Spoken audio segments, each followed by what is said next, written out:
I'd like to share my story with you because my family has received the most precious gifts. On February 5th, 2016, our 3-year-old son Lincoln was admitted to Regina General Hospital with dangerously low blood counts. For example, a normal platelet count is 150 to 400. Lincoln's was 7. That night, as Lincoln slept in my arms, the blood and platelets of perfect strangers dripped into his little body. Little did we know that that would be the first blood transfusion of 11 and the first platelet transfusion of 28. Over the weeks that followed, doctors determined that Lincoln had aplastic anemia, bone marrow failure. A virus had got into Lincoln's system and shut down his bone marrow. He no longer produced red cells, white cells, or platelets. It was a devastating diagnosis. The first thing they did was tested our other 3 children. Each sibling has a 1 in 4 chance of being a match, and a bone marrow transplant done with a sibling donor has a higher chance of success. Our kids were terrified, but each desperately wanted to be the one, but no one was a match. This was devastating. Next, they sent us to Saskatoon for immunosuppression therapy. This can put aplastic anemia into remission. A few months later, Lincoln was still completely transfusion dependent. It hadn't worked at all. So there we had it. Our boy, who was 10 pounds, 11 ounces at birth, strong as an ox and hardly ever sick, required a bone marrow transplant to survive, and we would be relying on a kind and generous stranger to be his donor. We packed up and made plans for our family to live in 2 different provinces for 4 months.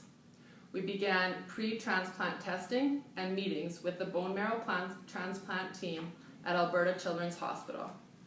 Just before it was time to leave, we got a call that the donor was no longer deemed eligible to donate. This was devastating, probably the most devastating point in our journey. You see, when they first started to do the search, they checked all of the registries in the world and found just 2 matches for Lincoln. We only had that second one left. We held our breath while this person was tested, and eventually got the call that this angel was a perfect 10 out of 10 match for Lincoln and was ready, willing, and able to save his life. We packed up and were admitted to Alberta Children's Hospital in September of 2016.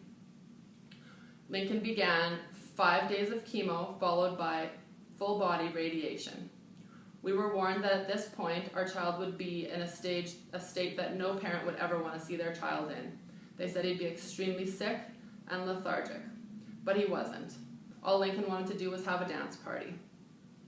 We danced that night, and I'll never forget the nurse coming in, saying that in all of her years of nursing, she'd never seen anything like it. The next day was day 0, transplant day. It took all day and all night to get the stem cells into Lincoln. It was a surreal experience. And from then, all we could do was wait. He had a white cell count of 0 and a neutrophil count of 0. He was very vulnerable and couldn't fight off anything at all. So we kept ourselves locked in our hospital room and didn't allow any visitors, not even our own children. 11 days later, the most miraculous thing happened. Lincoln's white cell count went from 0 to 0.3. This doesn't seem like very much for any of us, but for Lincoln, this was the biggest deal. It was the first sign that his transplant was working. A few days later, he started to make neutrophils, then his hemoglobin rose, and then his platelets. Lincoln's body was now making blood cells using the donor's bone marrow. From then, we've just watched as his blood counts have risen. It's been quite a year. We've had lots of ups and downs, lots of hospital admissions, fevers, little scares here and there, but overall, it's been quite awesome. Today, Lincoln is a happy, playful, energetic 4-year-old. We got to keep him because of the donation from our donor. This person saved our child's life, and we don't know how we'll ever be able to repay them. One night, when Lincoln and I were laying together in Calgary, he said to me, "I love you, Mommy." And I said, "Well, I love you more."